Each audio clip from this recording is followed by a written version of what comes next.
área de comunicaciones pacientes para MSD Centroamérica y Caribe. Es para mí pues, un honor darles la bienvenida el día de hoy y tenerlos aquí en esta conversación. Y eso es lo que esperamos que sea el día de hoy, una conversación fluida sobre un tema muy relevante de salud pública que es el VPH y cómo a través del VPH se pueden generar diferentes tipos de cáncer, ¿no? Este es un virus que puede ser prevenible y por ende también tipos de cáncer como cáncer del cuello uterino, que es un problema importante de salud pública en nuestro país, también pudiese ser prevenible. Para ponerlos un poquito en contexto y pues ya vamos a profundizar con nuestros dos panelistas del día de hoy. Este es un tema tan importante que más del 70% de la población femenina de Panamá está en riesgo de padecer cáncer de cuello uterino. Esto representa 1.6 millones de personas, 1.6 millones de mujeres que pudiesen estar en riesgo de padecer esta enfermedad. Así que bueno, es un gusto para mí invitar aquí a que nos acompañe Andrés Barreto Borbón. Andrés es director de Política Pública y Comunicaciones de MSD para Centroamérica y Caribe y nos va a aportar todo su conocimiento pues, desde ese punto de vista de política pública. Y igualmente está con nosotros la doctora Carmela Orange. La doctora Carmela es la directora ejecutiva de MSD para todo lo que es el clúster norte, desde el punto de vista de Medical Affairs. Así que por favor, bienvenidos y los invito por aquí a sentarse. ¿Salimos?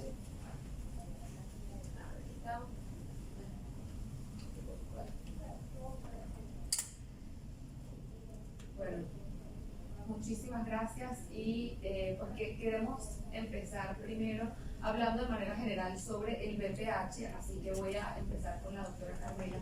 Carmela, cuéntanos un poco sobre qué es el VPH. Muy buenos días a todos. Muchísimas gracias entonces, Andrea, por esta oportunidad. Como bien decía Andrea, el tema de infecciones por VPH es un tema que impacta salud pública y por eso es tan importante que conversemos. Hace unos momentos revisaba con Andrés que desde el año 2006 ya tenemos además la oportunidad de prevenir las enfermedades que están relacionadas con VPH y prácticamente tenemos 19 años de historia, 19 años a nivel mundial, en donde muchísimas personas se han beneficiado de esta prevención. Entonces, cuando hablamos del VPH es un virus. Yo me imagino que ustedes hayan oído hablar de él, es un virus que se transmite principalmente por vía sexual y en donde la prevención, tanto con la vacunación como con el tamizaje, que es las pruebas que se hacen anualmente, que se tienen que hacer las mujeres, son armas importantísimas para ayudar en este punto, como bien decía, de prevención.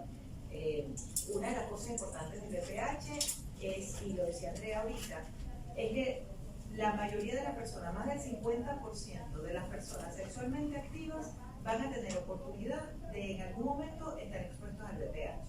Entonces, ¿qué es lo que sucede? El VPH es un virus que en más de casi el 99% de los casos, nuestro organismo lo elimina, porque eso ataca el sistema inmunológico, el sistema inmunológico es capaz de eliminarlo, ¿no? Entonces, no todas las infecciones por VPH van a tener sintomatología, no todas van a producir cáncer, hay un porcentaje, la mayoría se elimina. Ahora bien, ese 1% que queda allí, son de VPH, es el que produce enfermedad. Entonces, si hablamos de las mujeres, van a ver van a comenzar con lesiones intraepiteliales, normalmente a nivel del aparato reproductor femenino, a nivel de cuello, a nivel de útero. Y entonces tenemos lesiones intraepiteliales que pueden evolucionar. Pero la historia natural del cáncer es de 15 a 20 años. Entonces, hay muchas personas que yo normalmente lo digo así porque es así, pero de las que estamos aquí sentados, en algún momento pudimos haber estado expuestos a VPH, pudimos haberlo eliminado, o algunos incluso pudiésemos tener esa posibilidad de que se esté desarrollando, que el virus esté desarrollando enfermedad, y eso va a estar latente hasta que, por la historia natural, como les decía, se produce una enfermedad. Por eso es tan importante diagnosticar a tiempo, prevenir principalmente, y luego diagnosticar a tiempo. No sé si así está bien o si quieres hablamos algún otro poquito, porque otra cosa importante es que no solamente afecta a mujeres, ese es el otro punto importante, también afecta a hombres. Y en hombres produce lesiones cancerosas que son menos frecuentes que el cáncer de cuello uterino, que es la segunda causa de muerte en mujeres por cáncer a nivel mundial. Acá en Panamá también es la segunda causa de muerte, por debajo del cáncer de mama, que casi siempre es la primera causa de muerte en la mayoría de los países. Y en hombres produce otro tipo de cáncer, cáncer de pene, cáncer de ano, hay muchos. Y algo importante que no he dicho aún, es que además de los más de 150 serotipos o genotipos de VPH que existen, hay unos que producen lesiones de bajo riesgo y otros que producen lesiones de alto riesgo. Entonces, los que producen lesiones de alto riesgo son los que van a evolucionar a lesiones cancerosas. Hay otros que son lesiones de bajo riesgo que solamente van a evolucionar, por ejemplo, a verrugas genitales, si son los que están, digamos, relacionados al área genital, o también lesiones de piel, como las verrugas que pueden estar en las manos, en los pies, por ejemplo, que son lugares frecuentes donde pueden. Esos son VPH, pero de bajo riesgo oncológico. Es muy difícil que un VPH 6 y 11, que son los más relacionados a la aparición de verrugas genitales y son de bajo riesgo, evolucionen a cáncer, pero pudiese darse en un porcentaje bajo. Entonces, no significa que, bueno, hay una verruga genital, eso nunca va a ser cáncer, no lo podemos decir porque la historia, como le digo, natural de la enfermedad es que pudiesen evolucionar. Si quieres, lo dejamos hasta ahí como el rasgo general, ¿no? Muchísimas gracias, doctora Carmela. Estaba muy bueno como para ponernos a todos en contexto sobre VPH y sobre todo también entender cuáles son estos tipos de cáncer que pueden ser vinculados con el VPH, sobre todo porque son tipos de cáncer que pueden ser prevenibles, que es un tema muy relevante. Y allí le paso la palabra a Andrés, porque específicamente en el cáncer del cuello uterino, que fue uno de los que mencionó, la OMS ha desarrollado una estrategia global para buscar eliminar este tipo de cáncer en el corto plazo, y especialmente en la región de las Américas ha sido pues uno de las regiones target para esto. Gracias, Andrea. Y doctor, puedo compartir aquí una conversación de este tema que a mí personalmente me apasiona, que es el tema del VPH. Este virus que está allí, que es como una amenaza silenciosa que está presente, es como a veces algunas personas dicen el elefante que no quiere verlo, está escondido porque está muy presente en la sociedad. Y yo la pregunta que haces es fantástico ver que la ciencia ha permitido que hoy día se pueda considerar que el cáncer cervicuterino se pueda eliminar de la sociedad. Eliminar de la sociedad, sin ir muy técnico, significa que haya una tasa de nuevos casos de 4 entre 100.000 habitantes. Esa es la meta que la OMS se ha planteado, y posteriormente también la Organización Panamericana de la Salud estableció en el 2020, en noviembre. ¿Qué dijeron? Esto hay que trabajarlo en 3 ejes principalmente. El primer eje tiene que ver con inmunización, que la población objetivo de inmunización alcance una cobertura, o sea, que lleguen al 90% de esa población objetivo con la inmunización. Eso se podría llamar la prevención primaria. Otro componente tiene que ver con la prevención secundaria. La doctora lo mencionaba muy bien, que es el diagnóstico oportuno. Pues la ciencia ha avanzado para hacer pruebas específicas para que identifiquen los genotipos que explicaba la doctora. Es como un tipo del virus que tiene más alto riesgo de tener cáncer o no, dentro de un grupo que se ha estudiado por muchos años. Prevención secundaria, porque si se identifica temprano, el virus se puede tratar. Hay instancias en las que puede ser precáncer, pero desafortunadamente cuando hay cáncer es mejor que sea temprano y no tarde, porque las posibilidades de supervivencia son más altas cuando es en un estadio temprano. Pero todo esto ocurre cuando hay la prevención secundaria, que es el segundo elemento. La idea es que el 70% de las mujeres que tienen más de 35 años lleguen a ser cubiertas por este esquema de diagnóstico, de tamizaje. El tercer pilar tiene que ver con el tratamiento. Lastimosamente hay mujeres que llegan a un cáncer cervical, pueden haber pasado muchos años, y esto es, primero que todo, una condición muy seria, pero además triste porque típicamente afecta a mujeres en situación de vulnerabilidad. Más adelante les puedo compartir sobre los determinantes sociales de este tipo de cáncer. Pero son mujeres que ya tienen un cáncer y en las cuales deben ser tratadas y atendidas independientemente del estadio que tengan. La idea de este plan de la OMS es que el 90% de las mujeres tengan posibilidad de ser tratadas, idealmente con un estadio muy temprano, con lo que los doctores tengan a su disposición en herramientas que permitan gestionar la enfermedad para llegar a tratar de evitar que la muerte no se dé. Yo más temprano conversaba con la colega y le decía, en Panamá se estima que el 50% de las mujeres que tienen cáncer cervical desafortunadamente morirán. Es una tasa de mortalidad de alrededor del 50%. Entonces es bastante alta, es casi que una sí, una no, y se estima que en Panamá se diagnostica un caso al día. Mientras estamos hablando puede estar pasando en un consultorio o va a pasar más tarde, una mujer va a estar recibiendo un diagnóstico de un cáncer cervical cuando puede ser prevenido. Entonces es importante entender que el poder de la prevención está iniciando por la educación. Yo siempre aplaudo los esfuerzos que ustedes hacen porque gracias a su labor periodística se puede ampliar la información y se puede dedicar a educar a la población. Creo que es un foro muy importante para hacerlo, sobre todo pensando en que ya existe un mecanismo que la OMS estableció para buscar la eliminación. Que Panamá pueda ser un país libre de cáncer cervicuterino. Es un sueño y yo creo que comparto con las autoridades, ya les cuento por qué. Pero personalmente lo veo así, como misión de nuestra compañía, trabajar por la salud. Entonces, no vamos a expandir más para más adelante, por ahí va la estrategia. Muchísimas gracias, Andrés. Y interesante entender todas estas tres etapas, los tres pilares que presenta la OMS, empezando con la prevención. Y me gustaría saber desde el punto de vista médico, doctora Carmela, ¿por qué es tan importante este pilar? Bueno, entendiendo las cifras que mencionaba Andrés, ¿no? Que hoy en día en Panamá 50% de las personas diagnosticadas con cáncer de cuello uterino lamentablemente mueren. Bueno, es conocidísimo que las vacunas han sido un hito de salud pública muy importante. Las vacunas han ayudado a prevenir la muerte de muchísimas enfermedades y desde que se introdujeron las vacunas a nivel mundial lo que han traído es beneficios, todos beneficios, y esta es la primera vez, como bien comentábamos, que tenemos una vacuna que previene cáncer de cuello. Bueno, que previene cáncer y en el caso de las mujeres de cáncer de cuello uterino, y en el caso de los hombres, como ya yo les mencionaba, hay otro tipo de cáncer. Entonces, fíjense que incluso los pilares que habla Andrés de la OMS, eso no es al azar, que está distribuido en esos tres focos la estrategia para eliminar cáncer de cuello. ¿Por qué? Porque en medicina nosotros lo que primero tenemos que hacer es prevenir, y prevenimos con la vacuna. Luego que se trató de prevenir, pero por una u otra razón la persona va a tener la enfermedad, entonces viene el diagnóstico, que es un poco lo que mencionaba el segundo pilar. Y luego viene la parte tercera, que es el tratamiento. Aunque se trató de prevenir, aunque se trató de diagnosticar a tiempo, la persona tiene la enfermedad, se trata.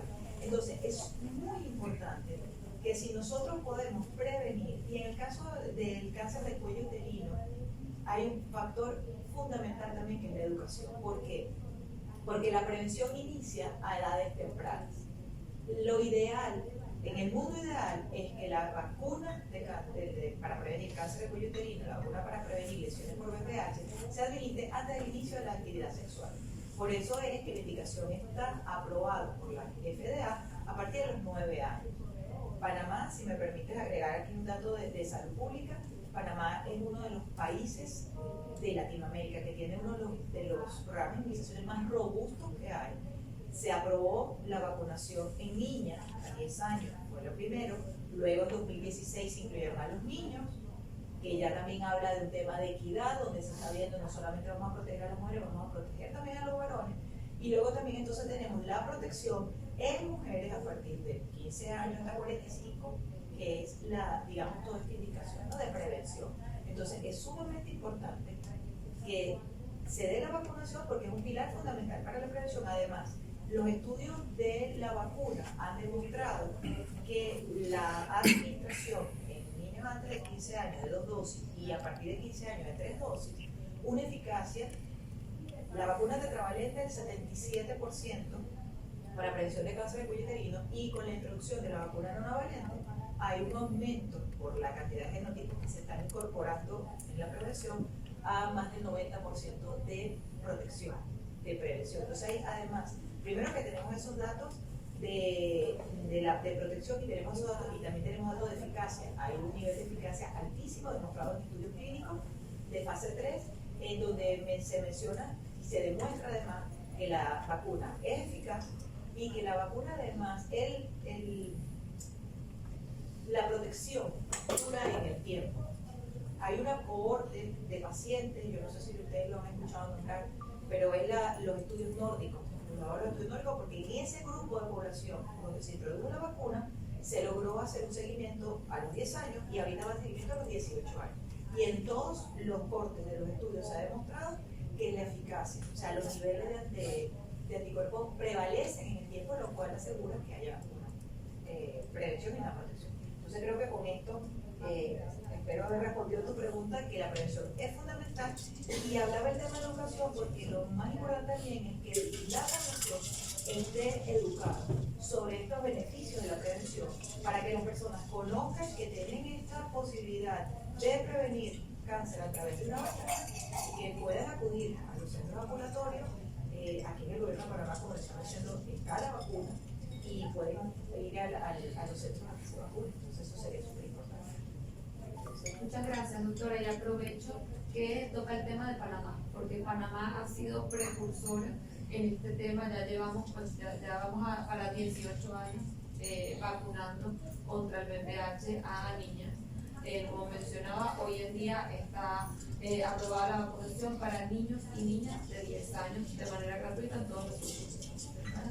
Y aquí quiero preguntarle a Andrés, ¿cómo estamos en Panamá con respecto a esta lucha y este sueño que mencionabas anteriormente de eliminar este cáncer del cuello uterino y de, pues, también reducir esa incidencia de otros cánceres vinculados? Esto es muy importante. Yo quiero hacer eco sobre lo que mencionó la doctora en cuanto a la gran ventaja que han traído las vacunas en el mundo. Han eliminado enfermedades del mundo, es decir, que ya no hay casos si se declara la viruela fue la primera, o sea que no volvió a existir cuando mataba gente antes. Entonces la confianza en la inmunización debe ser importante. La historia también ha demostrado que después del agua potable ha sido la medida más efectiva para reducir la mortalidad en el mundo. Entonces hay que educarse, hay que buscar información. Siempre es fundamental hablar con su médico o su profesional de salud de confianza, las autoridades de salud del país, para informarse sobre las opciones que existen disponibles. Panamá ha destacado desde hace mucho tiempo porque ha tenido un programa fuerte que ha tenido indicadores importantes y sobresalientes en la región. Esto es importante reconocerlo. Nosotros en nuestra subsidiaria vemos alrededor de 20 países en Centroamérica y Caribe, y podemos compartir con orgullo que Panamá históricamente ha tenido sus indicadores en la parte de prevención más elevados que la mayoría. Entonces eso es un buen primer paso, que es haber pensado en la inmunización y la protección. Y luego algo que yo digo que es destacable es que este año el Ministerio de Salud lanzó la estrategia para eliminación del cáncer cervicuterino en Panamá para el año 2029. De los mismos 20 países, ha sido de los pocos que ha declarado formalmente acciones específicas para luchar con esta enfermedad y que no sea un problema de salud pública. Es tan ambicioso y es tan estructurado este plan que busca que de aquí al año 2029 se reduzca a 1/3 tanto los nuevos casos como la mortalidad, de eso que hablamos hace un momento. Tiene muchos más indicadores, por supuesto, en los 3 pilares. Tiene acciones conjuntas a nivel comunitario, institucional, articulación público-privada. Sin embargo, los que yo más destaco son estos dos. Pensar que en Panamá el número de hoy se reduzca a 30% en 2029 en incidencia, que quiere decir nuevos casos detectados. Y luego, cuando pensamos en la parte de mortalidad, que las muertes que existen hoy día, ese número se reduzca al 30% para el año 2029. Entonces, crea una plataforma buenísima para que los esfuerzos de salud pública luego permeen en la población. El componente de educación sigue siendo el eje central, porque al final es un esfuerzo que tiene el gobierno. Es importante educarse y aprovechar que hay tanto interés. Y por qué no pensar que el sueño que yo estaba mencionando convierta a Panamá como uno de los primeros países, o el primero en América Latina, que esté cerca de alcanzar esta eliminación. Muchísimas gracias y qué importante el rol que tienen ustedes para que eso sea posible, ¿no? Y que este pueda ser un sueño compartido a la hora de educar a la población. Un poco eso que comentaba la doctora Carmela anteriormente, ¿no? De llevar la información a todos estos padres y a todas estas personas para que sepan que se puede prevenir estos tipos de cáncer, que está disponible la prevención en los centros de salud también.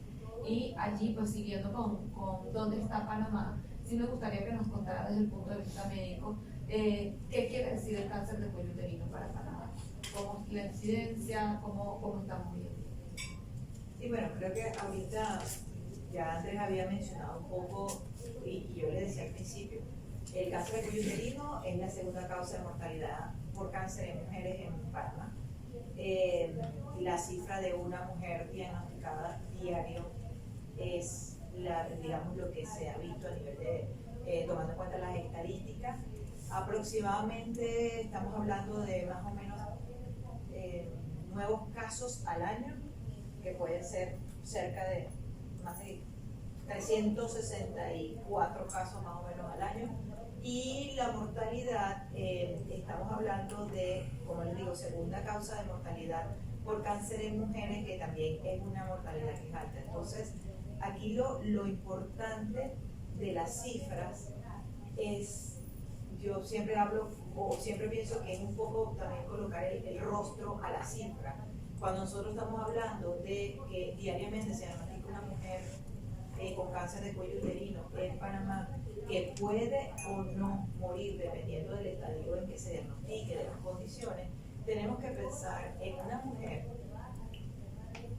en edad reproductiva que puede tener seguramente de 2 a 3 hijos, que puede ser quizás la persona que lleva la comida a la casa, y que el impacto de su enfermedad y su muerte es muy grande, no solamente para ella, sino también para el núcleo familiar, pero también para la sociedad, porque entonces tenemos una persona que no está, digamos, saliendo a trabajar porque tiene que recibir su tratamiento. Hay un impacto en salud pública importante porque los tratamientos son largos, dependiendo, como le mencionábamos, si es una lesión precancerosa o si ya está diagnosticado un cáncer, en qué estadio de cáncer está, los tratamientos que tiene que recibir, dónde se están quedando los hijos de esa mujer, quién los está cuidando. O sea, hay una carga de tanto de la parte psicológica como también la carga en salud pública importante, una carga económica importante. Por lo tanto, es muy importante que valga la redundancia, que todos los esfuerzos que se hagan desde el gobierno, la comunidad y también las sociedades científicas, todas las ONG que trabajan en este tema, se unan. Y siempre hablamos que es importante tener como esta triada: gobierno, instituciones, sociedades científicas y el paciente. O sea, el paciente tiene que estar informado, el paciente tiene que conocer sobre la enfermedad, lo importante que es la prevención, porque también hay que incorporar la voz del paciente en todo lo que sean las políticas, ¿no? Las políticas públicas, las políticas privadas, y nosotros, y yo creo que eso lo va a comentar Andrés más adelante, quizás como empresa privada también colaboramos muchísimo para que se den este tipo de proyectos donde podamos impactar la salud pública, donde podamos ayudar a reducir ese número de muertes al año, y que esas metas que tiene Panamá para el 2029, esa reducción del 30%, sea una realidad. Hemos conversado con otros jefes de carteras de salud, ministros de salud de otros países, y siempre conversamos sobre las metas de la OMS, porque se colocó un punto que es el año 2030, y les comentaba Andrés, para que logremos la meta de la reducción de la mortalidad o la erradicación, digamos, que nadie se muera por cáncer de cuello uterino, habría que tener una tasa de 4 por cada 100.000 habitantes. Panamá tiene 16 por cada 100.000. Entonces, para llegar de 16 a 4, tenemos que trabajar bastante. Y ahí también está el llamado para que todos trabajemos en conjunto y poder llegar a esta meta que tiene Panamá. Muchas gracias, doctora Carmela. Y antes de pasarle la palabra a Andrés, hablamos bastante de quién es esta mujer, ¿no?, que está padeciendo de cáncer de cuello uterino. hablamos también de otros tipos de cáncer que pueden padecer los hombres, pero específicamente en el cáncer de cuello uterino, ¿por qué también es relevante que los hombres prevengan el BPH? Bueno, esa es una pregunta interesante porque antiguamente, o sea, se decía, vamos a prevenir en las mujeres, porque son las que tienen el útero. Entonces vamos a prevenir el cáncer a ellas. Pero, como yo le decía inicialmente, el BPH se transmite principalmente por relaciones sexuales. Entonces, si nosotros protegemos al hombre, no solamente estamos protegiéndolo a él de desarrollar cáncer, que ya les mencioné, cáncer de pene, de ano, también está el tema de que protege a las mujeres, porque entonces al hombre tener esta prevención, o al estar prevenido, no va a desarrollar la enfermedad, no va a ayudar a su organismo a no tener el VPH y por lo tanto no hay esa posibilidad de transmisión hacia las mujeres. O sea, ahí es donde está lo importante. Hay otra cosa, y permíteme que agregue acá, porque yo he mencionado mucho, bueno, obviamente porque estamos enfocados en cáncer de cuello uterino, que como ustedes saben es un tema bien grave de salud pública. Hay dos puntos importantes que quiero rescatar. El primero, que también una de las consecuencias del VPH en las mujeres también puede estar en los niños. Porque una mujer que no ha sido diagnosticada, que llega tarde, por ejemplo, que llega mujeres que viven en zonas de difícil acceso, que no tienen una atención médica durante su embarazo y llegan al momento del parto a una institución de salud y tiene verrugas genitales, entonces el riesgo de un bebé de contaminarse en el canal del parto con VPH es altísimo. Y eso va a tener consecuencias en el recién nacido también, papilomatosis laringe recurrente y otro tipo de enfermedad, ¿no? Y otro tipo de lesiones. Entonces, eso es una cosa que quería rescatar. Y por eso es que es tan importante entonces lo que yo les estoy mencionando de la prevención. Y lo segundo que quería rescatar también del programa, como estamos hablando, mujeres, cáncer de cuello uterino, hombres, otro tipo de cáncer, niños, también está una de las cosas importantes del programa de inmunización de Panamá, es que incluye la protección tanto en personas inmunodeprimidas como en personas que viven con VIH, incluyendo hombres que tienen sexo con hombres. Y esto es sumamente importante. Cuando yo les hablaba de equidad en este programa, se refiere a esto. Está toda la población. Y les digo que nosotros, revisando los programas de inmunización que hay a nivel de Latinoamérica, es uno de los programas más completos que incluye las poblaciones que están aquí. Entonces, volviendo a tu pregunta, porque es que hay tantas cosas y como dice Andrés, de verdad es un tema que apasiona porque cada vez que tenemos una oportunidad de hablar de esto, de hablar de la prevención y de que lo que hagamos todos los días va a contribuir con la reducción de la mortalidad y cumplir esa meta de la OMS, creo que es bien importante. Muchísimas gracias. Hablando del programa amplio de inmunizaciones de aquí en Panamá, para que ustedes tengan un poco de contexto, las tasas de vacunación están cercanas al 80%. Esto son cifras públicas que ha dado el país en comentarios anteriores, pero para que ustedes sepan que la meta es 90, pero Panamá está bastante bien. Yo creo que con este tema de educación podemos seguir fortaleciendo para que cada vez más personas se animen a asistir.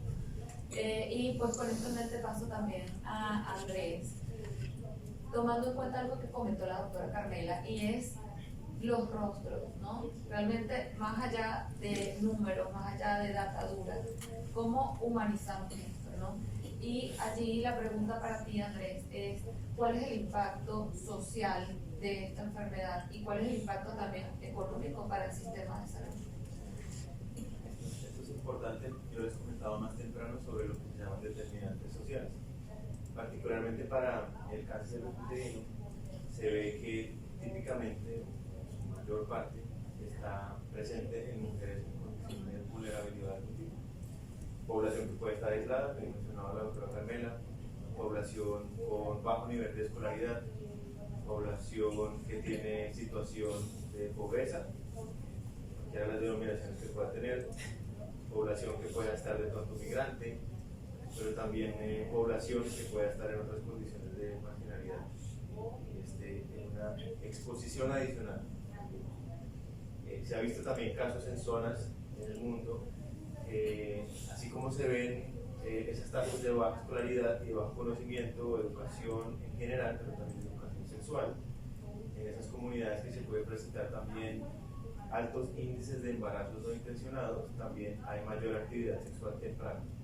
Con lo cual, con bajo acceso a eventualmente un servicio de salud, a información, con situación de vulnerabilidad, hace más expuesto y hace que el virus esté más presente. Entonces son determinantes sociales que de hoy hacia adelante también incluyen otros nuevos que hacen que se estime que en Panamá para el 2030, si las cosas no se gestionan, que bueno que hoy día existe la estrategia, pero si no se hiciera nada y se continuara, se estima que pueden aumentar los casos en un 17% para el 2030.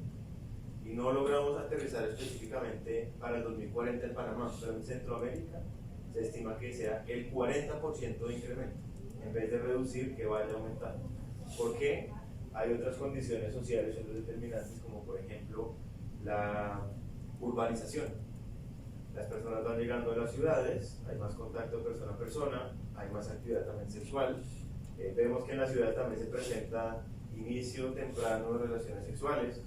En comunidades también vulnerables hay uniones tempranas, que también se ha escuchado desde otra perspectiva. Luego también tiene que ver con el envejecimiento de la población.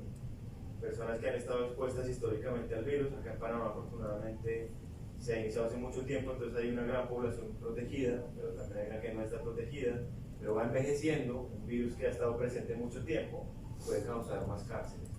Entonces otro aspecto tiene que ver con esto, y lo importante de entenderlo es que empieza por esa prevención, el virus está ahí, hay posibilidad de que esté infectado el cuerpo, como decía la doctora, el cuerpo mismo lo asimila, lo elimina, o en algunos casos no, es como una lotería, los chances están ahí, cuando el poder de la prevención está en evitar que esos chances sean los negativos. Pero luego también lo que puede pasar es la circulación del virus sigue estando, hay más personas que pueden estar infectadas. Se estima que 8 de cada 10 personas sexualmente activas han o hemos, digo yo, estado expuestos al virus. Cuando hay protección, recordarán este concepto que se mencionaba mucho en la pandemia de COVID-19, de la inmunidad de rebaño. A nivel de sociedad es importante que haya protección comunitaria.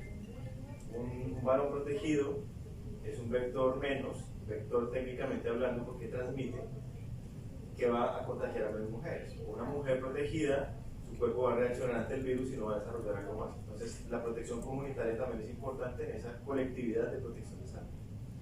En costos, me llamó la atención que hicieron un estudio en diferentes países del mundo. El más cercano estaba en Estados Unidos. Se estimaba que un caso de cáncer cervicuterino le costaba al sistema de salud alrededor de $60,000 el tratamiento. Y sin hablar de las condiciones de la persona, es decir, poner el rostro, que muchas veces son cabezas de familia, cuando están en vulnerabilidad, a veces son madres solteras, cabezas de hogar, que luego trae un determinante adicional. Una mujer de cáncer cervicuterino, que sea cabeza de hogar, puede traer consecuencias devastadoras para sus hijos, sus hijas. Naturalmente baja escolaridad, quién puede mantener la casa. Entonces, hay unas condiciones allí que también son muy complicadas.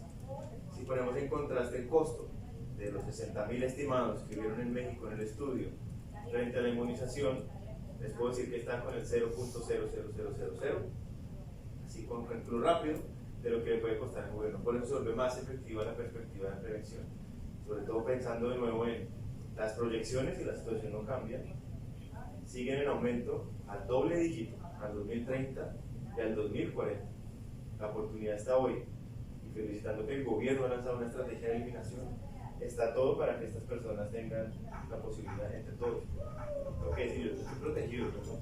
Yo creo firmemente en eso, pero ¿cómo despertamos el interés de educarse, preguntar a sus médicos y profesionales de la salud? ¿Cómo me protejo? ¿Cómo protejo a mi familia, a mi entorno, a mis amigos, a mi pareja, sobre todo colectivamente para? Muchas gracias, Andrés. Y aquí hemos hablado mucho de la prevención, realmente un pilar muy importante. Pero, ¿qué pasa con todas esas personas que ya tienen virus, ¿no? Y creo que siguiendo desde el punto de vista médico, estos otros dos pilares, ¿no? El pilar de diagnóstico temprano, cuál es la prevención que debe hacerse la persona, y desde el punto de vista del tratamiento, una vez que la siguiente, cuál es el tratamiento. Bueno, es que todo va a depender, sobre todo en la parte del tratamiento. Sin embargo, ¿qué te puedo decir? Hablemos entonces de estos dos pilares. Diagnóstico, la prueba de Papá Nicolau, que es la prueba por excelencia. Eso se sigue recomendando. Las dos cosas van de la mano, o sea, como les decía, no es un tema de me pongo la vacuna y me olvido de lo demás. Me pongo la vacuna y sigo cuidando mi salud. en toda la esfera, y ir al médico, al ginecólogo una vez al año y hacer la prueba de Papa Nicolau es sumamente importante. Entonces es una estrategia que además es económica, que además está implementada en toda la parte de salud pública y privada, y es sumamente importante que se tome esa responsabilidad. Yo creo que hay un concepto importante, es que uno se tiene que cuidar uno mismo. Ustedes lo habrán escuchado en muchos aspectos y de verdad es importante. Ahorita nos vamos a enfocar en la parte de salud reproductiva y esto que estamos hablando de prevención de cáncer. Entonces es muy importante que las mujeres tomen esa responsabilidad de su vida, de su salud, y vayan a los centros y además hagan su prueba. Les voy a comentar un caso que suena anécdota, pero es totalmente real. Y no solamente pasó aquí en Panamá, que nos lo compartieron de Panamá, sino que también lo he oído en otros países. Se realizó una campaña de tamizaje para personal de salud. Entonces estoy hablando que se fueron las autoridades a un instituto de salud y dijeron: todo el personal femenino de esta institución, enfermera, médico, todas las mujeres, vamos a hacer una jornada de Papa Nicolau, de prevención de cáncer de cuello uterino Papa Nicolau. Una que hayan logrado que fueran todas, no fueron el 100% de las personas, de las mujeres que tenían que venir. Y una vez con los resultados, estoy hablando que se fue una directora del Programa Nacional de Oncología, con los resultados, con su equipo, y se pusieron y dijeron: bueno, aquí están los resultados, vengan a buscarlos. Menos del 50% de las mujeres fueron a buscar los resultados de las que fueron. Y esto, como les digo, suena como anécdota, pero es cuando te lo dice un director de un programa nacional de cáncer, cuando te lo dice la licenciada, la coordinadora del programa ampliado de inmunizaciones, y te dicen: vamos a hacer las campañas, tratamos de que las personas vayan a hacerse Papa Nicolau, y no van, y son profesionales de la salud, entonces decimos: nos falta muchísima educación. Y es sumamente importante. Entonces, por eso es que el tema del diagnóstico es importante, porque todas esas mujeres que no fueron a buscar sus resultados, es muy posible que sean negativas, pero la que tenía alguna lesión no lo va a saber. Entonces, ahí ya se descuidó y ahí estamos perdiendo tiempo. Y en cuanto al tratamiento, Andrea, va a depender del tipo de lesión. Puede ir desde crioterapia, cirugía. Hablaba Andrés de todo lo que sería el impacto del tratamiento para un cáncer, que significa cirugía, radioterapia, quimioterapia, entonces inmunoterapia, que ya también estamos con la inmunoterapia para tratamiento de cáncer. Entonces, claro, si queremos evitar todo lo que se desencadena luego que hay un diagnóstico y un tratamiento, ¿qué es lo más fácil y lo más importante que pudiésemos hacer? Prevención. Entonces todo vuelve a la prevención. Espero haber respondido tu pregunta. Muchísimas gracias. Y bueno, tengo aquí una última pregunta para Andrés, ya para abrir el micrófono para ustedes en posibles preguntas que puedan tener. Y sería, desde estos esfuerzos que ha desarrollado Panamá, el gobierno ha anunciado el plan de eliminación de cáncer de cuello uterino, pero ¿qué se puede hacer desde un punto de vista multisectorial? Yo digo que la unión hace la fuerza. Entonces es importante siempre tener apertura para establecer trabajo conjunto interinstitucional a nivel de alianzas público-privadas, porque al final el desarrollo del país está en manos de todos. Yo digo que tiene que ser interinstitucional y a nivel de instancias de la sociedad. Mismo nosotros, como mencionaba yo hace más de un momento, vemos que la labor periodística es fundamental, que es cómo difundimos la información de que hay un virus que puede ser prevenido, que hay un virus que puede causar cáncer, que hay un tipo de cáncer que se puede prevenir. Eso es para mí algo de lo más fantástico que se ha podido lograr en los avances de la ciencia. Entonces, articular este tipo de esfuerzos, buscar un objetivo común, información, educación, hacer que las personas puedan beneficiarse, abre la puerta al trabajo conjunto. Nosotros hacemos esfuerzos como compañía para trabajar con las diferentes entidades del gobierno y también del sector privado para avanzar en esta agenda. Conversaciones que van desde el Ministerio de Salud, del Instituto Oncológico Nacional y otros entes que permiten que al final entre todos sumemos el esfuerzo. Se trata de pensar en un desarrollo del país, porque estamos hablando de un tipo de cáncer que sí es una carga muy importante en el país, un problema de salud pública hoy día, pero también cuando pensamos en salud pensamos en el desarrollo del país. Una población sana es una población productiva, es una población activa, es una población que tiene la posibilidad de desarrollarse. En la medida en la que eso ocurre, es un país más próspero, porque no es atendiendo falencias de enfermedades, sino es pensando en la productividad.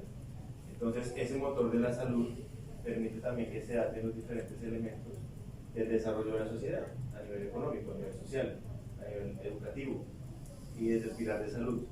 Que si la salud está, lo demás puede avanzar. Entonces, esa apertura yo creo que es importante reafirmarla. Y bueno, les quiero agradecer otra vez por tomar el tiempo para venir, para escucharlos y sobre todo por el interés de conocer de esto. Que escuchando a otra persona alguna vez me decía, es una pandemia dormida, el VPH, una pandemia dormida. Créditos de otra persona, no lo digo, alguien lo dijo. Me quedó sonando mucho, está ahí el virus. Y los chances están de que haya casos de cáncer cervicuterino. El 70% de las mujeres hoy día en Panamá, según un observatorio de datos, están en riesgo de desarrollar. ¿Qué pasaría donde el 70%, ese 1.6 millones que mencionaba Andrea, se conviertan en casos de cáncer? Una hipótesis. No hay ningún sistema de salud que pueda gestionar eso.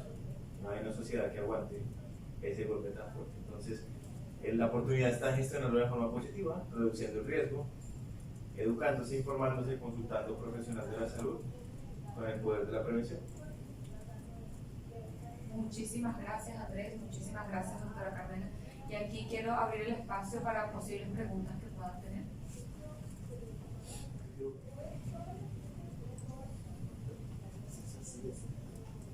Muchas gracias. Tocas dos temas importantes. Bueno, antes de ir para la reacción, que nosotros estamos muy atentos de lo que pasa en los sistemas de salud. Indudablemente los diferentes sistemas de salud del mundo tienen desafíos. Estamos muy atentos a cómo evolucionan las circunstancias. Nuestra perspectiva como organización es entender que hay un paciente, que hay una persona en el centro y que hay personas que necesitan prevenir o tratar. Y cuando encontramos esa necesidad médica insatisfecha como organización, nos acercamos directamente a la parte del sistema de salud que la trata y buscamos hacer un trabajo conjunto para atender la necesidad de salud. Yo soy empático con su situación, es lo que uno escucha en los medios a diario. Sin embargo, no podemos poner una postura frente a las dinámicas del sistema de salud. Lo que sí hacemos es entender qué está pasando, estar muy atentos y donde encontramos una necesidad de salud que nosotros conocemos y que está dentro de nuestra gestión, abordamos y nos acercamos para trabajar en conjunto para abordarla. Luego, sobre la pregunta de las coberturas, se estiman 80%, mencionaba Andrea, una primera dosis y segundo, la segunda dosis un 60%. Aquí esto creo que conecta con la segunda parte de qué hay que hacer. Existen diferentes instancias de educación. Mi punto de vista personal es que todavía hay que educar más. Todavía hay que educar más. Yo incluso a veces en conversaciones en las que estoy digo VPH y dicen el VIH, sí, el SIDA. Y yo digo, bueno, se parece, pero no. Aunque bueno, creo, doctora, que las personas que viven con VIH tienen 5 veces más riesgo de tener un cáncer cervical que una persona que no lo tiene. O sea, hay relación y por eso hay programas especiales. De todas formas, ¿qué pienso yo que hay que hacer? Profundizar muchísimo en entender dónde está la causa y lo otro que es la prevención de cáncer, que típicamente no se había abordado. Siempre se había hablado del virus del papiloma humano, y el papiloma. Ahora estamos frente a una estrategia del gobierno nacional, y yo creo que eso es un hito en Panamá, que han dicho otra vez, de los 2 indicadores que yo más resalto, para el 2029 queremos reducir a 1/3 los nuevos casos, a 1/3 la mortalidad. Eso es súper ambicioso. ¿Qué hay que hacer? Trabajar en conjunto. Hoy yo creo que estamos dando un paso muy importante, reuniéndonos con ustedes, resolviendo dudas, y de nuestro lado está siempre la disposición a compartir la información que tenemos. Tenemos décadas de experiencia en la investigación y en la vida real con diferentes alternativas para la gestión de esta amenaza de salud pública. Creo yo que va a estar llegar a la sociedad en educar. VPH no es solo VPH, VPH puede ser cáncer, 8 de cada 10 personas. Les hemos dejado una infografía que tiene datos muy relevantes y creo que se trata de en conjunto entender dónde está ese asunto que hace clic en las personas para que determine hay que prevenir, porque muchas veces hay que entender cuál es esa conversación social. Allí ustedes tienen mucho más conocimiento que nosotros, porque no es lo mismo hablar en un lenguaje específico o en otro, y allí creo que el trabajo conjunto cobra mucho valor. Pero siempre la exposición nuestra está en educar, siempre vamos buscando más datos porque al final hay que mostrar la situación y la oportunidad de gestionar. ¿Les da a ustedes algo o pasamos a otra pregunta? No, le pasamos a otra pregunta. Contestando la primera pregunta, lo mejor es que lo consulten con el médico que lo ve. Sin embargo, para el esquema de vacunación, si máximo hasta un año se puede seguir el esquema. O sea, si se le pusieron la vacuna hace un año, menos de un año, incluso digamos un poquito más, se está aceptando que se coloque la segunda dosis sin tener que reiniciar el esquema. Cuando la recomendación para reiniciar el esquema es que no se conozca la fecha, o sea, que no tenga antecedentes de saber si se vacunó o no, o yo no sé si se la pusieron o no, perdí el cartón, yo no me acuerdo si fue VPH, porque todo esto que les diciendo también pasa, es que yo no me acuerdo qué vacunas le pusieron, yo no sé si fue VPH o cuál fue. Ante esa duda, se recomienda el esquema completo. Pero si tú tienes el carnet de vacunación que dice que cuando, no sé, el año pasado se la colocaron en tal fecha, tienes que ir al médico, no estoy diciendo que le tienes que buscar la segunda dosis, tienes que ir al médico, que el médico evalúe, pero no habría problema por la indicación que hay, lo que está aprobado, que el esquema se continúa, se lo complete con la dosis. Esa es la otra, por eso que te digo, hay que evaluarlo también, porque la recomendación de 2 dosis es antes de los 15 años y ya después de los 16 se recomiendan las 3 dosis. Entonces hay que evaluar caso por caso, eso sería lo ideal. Y, Andrés, yo contesto rapidito una cosa. El tema de los padres es sumamente importante. Podemos hablar aquí un montón de tiempo de decir no es el objetivo ni vamos a invertirlo de esta forma, sino más bien en complementar que la educación definitivamente, cuando hablamos de las campañas que van dirigidas a público, también hay un componente importante para los padres y también se hace en las escuelas. Entonces nosotros también tenemos algunos programas en donde se ha trabajado con ONGs que buscan este tema de campañas educativas. Y en otros países se han hecho campañas de comunicación masiva, educativa, para despertar el interés y que las personas pregunten.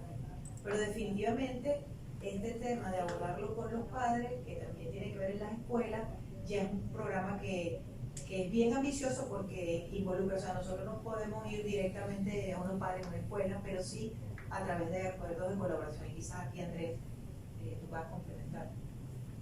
Sí, este punto es importante. Parece. Sí. El primer punto, una pequeña complementación. Se pueden acercar también al programa Ampliado de Inmunización, que les dan la guía, y ellos tienen puntos en el país a nivel nacional, y ahí pueden preguntar por la información de acuerdo al caso particular. En ese segundo, sí es fundamental llegar a los padres, eso es algo que conocemos, que hemos escuchado nosotros y los diferentes actores del ecosistema de salud. Estamos haciendo esfuerzos de concienciación, como este que está empezando con esta conversación con ustedes, como representantes de medios de comunicación. También en redes sociales tenemos piezas y contenidos frecuentemente en el tiempo para dar datos de concienciación, lo que hemos venido conversando, para que la gente entienda que hay una amenaza allí, que hay un riesgo, que hay que preguntar, que hay que informarse, que hay que educarse, que hay que pensar en la salud.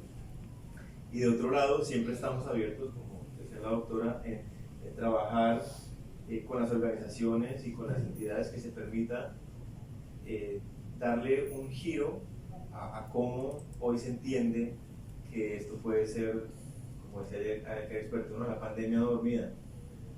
¿Cómo se le puede dar el giro que hoy día se entienda que la amenaza es real, que está allí, que el virus del papiloma humano puede causar cáncer, que hay mujeres en riesgo de tener cáncer, que el poder está en prevenir? Entonces, en ese sentido, estamos abiertos a escuchar cómo podemos trabajar en hacer colaboraciones, explorar para trabajar a nivel público-privado o a nivel privado-privado para que se puedan hacer esfuerzos mucho más amplios para la concienciación. El punto está fundamentalmente en eso.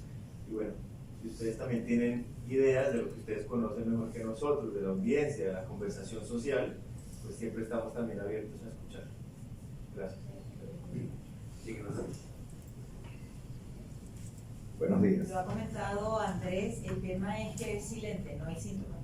No hay síntomas. No hay síntomas. Entonces, por ejemplo, lo que estamos hablando del 1% es, y por eso es tan importante la prevención, porque además que no sabemos en qué momento te puedes tener la exposición al riesgo, es importante que estemos prevenidos y que estemos protegidos. Número 2, por ejemplo, si estamos hablando de una lesión de BPH de bajo riesgo, va a aparecer una verruga. Entonces, la verruga, ¿cuál es el síntoma? Que comienza a sentir dolor o que se ve la lesión a nivel tanto de hombres como mujeres, en pene, en ano, en vagina, se ve la lesión, va al médico, el médico le hace el diagnóstico y le dice, tienes BPH, es una verruga, es de bajo riesgo, ¿no?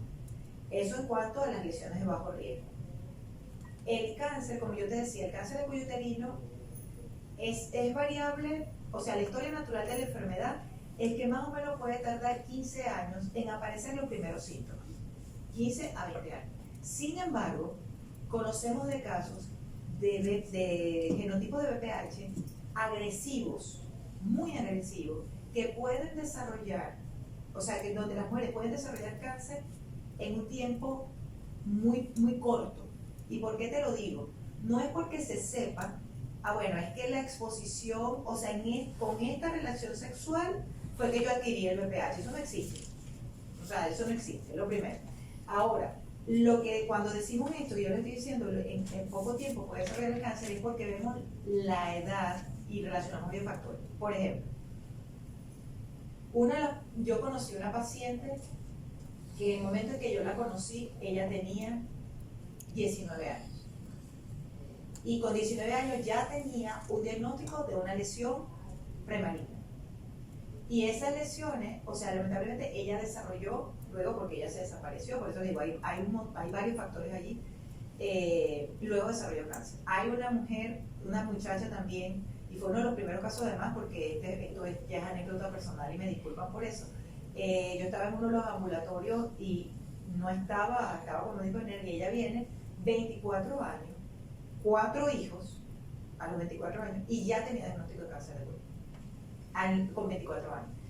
Entonces, claro, eso se escapa de la historia natural de la enfermedad, que es una mujer que a lo mejor a partir de los 40 años comienza con un sangrado intermitente que está fuera de la regla, o que puede de repente, eso puede ser, esos síntomas ya son cáncer avanzado. O sea, ya pasó por una lesión premaligna que nadie diagnosticó. Porque si se hace el diagnóstico de una lesión premaligna, se toman las medidas y no evoluciona, ¿sí? O sea, por ejemplo, si una paciente va y diagnostica neoplasia intercervical, grado 1, grado 2, grado 3, ahí es donde viene lo que yo mencionaba, crioterapia, conización, toda la parte quirúrgica, tratamientos de diferentes tipos que hay, y allí termina. Pueden llegar a decir, mira, el riesgo de que vayas a desarrollar cáncer de cuello con estas lesiones que son persistentes y a pesar del tratamiento sigue muy alto, quizás tengamos que tomar decisiones más radicales como una histerectomía. También eso existe, les estoy hablando como que del scope bien grande, ¿no? Esos son casos de pacientes que se ven. Hay otros pacientes que no van, o sea, no se hace la citología, o le hicieron, ahí ve una manchita en la sí, el doctor me dijo que ve una manchita, pero no tengo tiempo, estoy trabajando. Los niños, es lo que yo les estoy diciendo, tengo que salir a trabajar, ¿con quién voy a dejar a los niños? Yo no voy a estar yendo al médico, voy al hospital, entonces la cita me la dieron para 6 meses, se me olvidó, y además que entonces cuando fui había huelga, no fui, pasó un año y ya yo llego con un cáncer. Eso es lo que pasa, normalmente en Latinoamérica. Y es lamentable, yo soy profesional de salud y me duele como a todos ustedes, aunque no sea profesional de salud, pero digo que lo que les quiero decir esto como profesional de salud, que además lo vivimos y pasa en toda Latinoamérica, lamentablemente. En unos países menos que en otros porque han logrado trabajar muchísimo y bueno, y la parte esta de política de salud y todo lo que requiere mejorar este problema. Como tú dices, es un problema que es profundo. Pero por lo menos el mensaje, yo creo que el mensaje aquí es, tenemos un problema profundo. Estamos hablando de 18 años de la inclusión de la vacuna y todavía estamos hablando que hay padres que piensan que los niños no deberían vacunarse. ¿Por qué voy a vacunar a mi hijo de 9 años o a mi hija de 9 años si todavía ni siquiera tienen relaciones sexuales? Todavía lo estamos viendo. Entonces, lo que podemos hacer ahorita, y quiero en nuestro mensaje es, aportemos desde ahorita, con estos foros donde discutamos, con que ustedes ahorita, después de esta conversación, se queden con la idea, voy a averiguar más, voy a investigar, voy a llamar a Andrea, yo quiero saber más de esto, quiero ir a averiguar en tal parte, ¿saben? Eso hace que haya más interés, que se genere más políticas, más campañas, o sea, que se pueden hacer muchas cosas. Entonces yo siento que desde nuestra perspectiva, de cada uno de los que estamos acá, todos los días podemos hacer algo con esto, y creo que también está ligado a la pregunta que tú hacías, ¿qué más podemos hacer?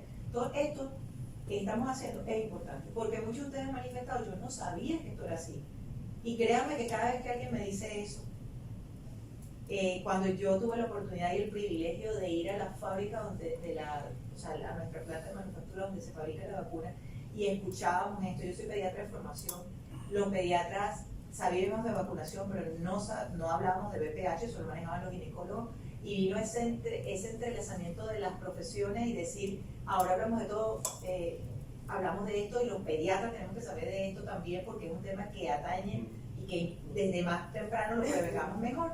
Entonces siento que es importante que todos lo sepamos, que después de tanto tiempo no importa, seguimos trabajando en esto sin desfallecer. Sería como que para ti. Bueno, yo tenía una pregunta, era con respecto a las estadísticas de la edad, ¿qué promedio de edad hay de personas que ya tienen cáncer de cuello uterino? Sí. ¿Tú tienes alguna cifra en general? Porque se estima en datos generales, no hay algo muy específico, pero se estima que es por encima de los 30 y tantos, 35 después, que por eso por ahí empieza en la OMS el plan que dice mujeres después de 35 años empiecen con el tamizaje. Sin embargo, como decía la doctora, cada vez se ven casos de mujeres más jóvenes. En países vecinos se han visto casos de incluso chicas influenciadoras, comúnmente son conocidas 19, 22, 23, 24 años, ya con cáncer cervical. No sabemos las connotaciones, el virus ha venido cambiando también y su circulación también. No quiero ser muy técnico, pero los tipos de virus que mencionaba la doctora, los genotipos, históricamente se decía 6 y 11 causan las verrugas genitales, bajo riesgo de cáncer, 16, 18 son los más complicados para desarrollar cáncer, y ahí estaba todo dentro de la gestión de salud de prevención. Y luego se empezó a ver que estos empezaron a bajar su circulación, y los tipos de virus que empezaron fueron otros más que también causan cáncer. Entonces no sabemos en qué momento, otra vez estamos como en esa cuestión silenciosa de en qué momento qué genotipo entró o no entró al cuerpo. ¿Cuándo entró? La persona tuvo contacto sexual, no lo sé. Creo que hay estadísticas que hablan de inicio de vida sexual en promedio 12 años en algunos países. 12 años a los 24 ya son 12 años de evolución de un virus. Lo importante es pensar otra vez en que hay que conocerlo y hay que prevenir. Históricamente dice, después de los 35 hay que darle más atención al tamizaje, pero se puede hacer la prevención desde más temprana edad para que haya más efectividad. En todo caso, existe posibilidad como adultos también prevenirlo, porque el virus sigue ahí circulando. Permíteme, por favor. La pregunta que tú haces se refiere a prevalencia, ¿no? Porque una cosa son los casos nuevos al año, que es la llamada incidencia, y prevalencia son el número de casos de totales al año de la enfermedad. Entonces, lo que sucede, y aquí volvemos también a la diferencia de población. En Estados Unidos la cifra es diferente a si hablamos en Latinoamérica o si hablamos en Panamá en específico. ¿Por qué digo Estados Unidos? Porque es un país muy grande, con una población muy grande, donde estamos hablando que los casos anuales, la incidencia, casos nuevos, pueden ser 12 millones de personas, lo cual no es lo mismo que en Panamá, que estamos hablando que pueden ser 360 personas al año diagnosticadas con cáncer de cuello, exacto, al año. Entonces eso es importante conocerlo. El otro tema importante es esto. Cuando se habla de la historia natural de la enfermedad, que habla de 15 a 20 años de evolución para que aparezca un cáncer, lo estoy atando a lo que está diciendo Andrés, ¿por qué se enfoca a partir de 35 a 45 años? Porque se supone que las relaciones sexuales comenzaron a los 19 años. ¿Cuál es la realidad en Latinoamérica? Que comienzan mucho más temprano. Entonces, por eso que no te podemos dar una cifra de en cuál es la edad de las mujeres tienen más cáncer de cuello. Es que no hay así. se diferencia por grupos etarios, pero va a depender. O sea, hay países en Latinoamérica donde el problema del inicio de relaciones sexuales es de los 9 a 10 años. Te digo que esta es una cifra que asusta. Cuando hablamos con los gobiernos, se quedan así como que, y cuando hablo con los gobiernos estamos hablando de hablar con ministros de salud, con vicepresidentes que dicen, no puede ser que mi país esté pasando esto. Sí, mira, aquí está la estadística de tu país donde se habla que las relaciones sexuales pueden comenzar a los 10 años, pero puede haber personas, digamos, en términos generales, que comiencen más tarde. Entonces todo va a depender de eso.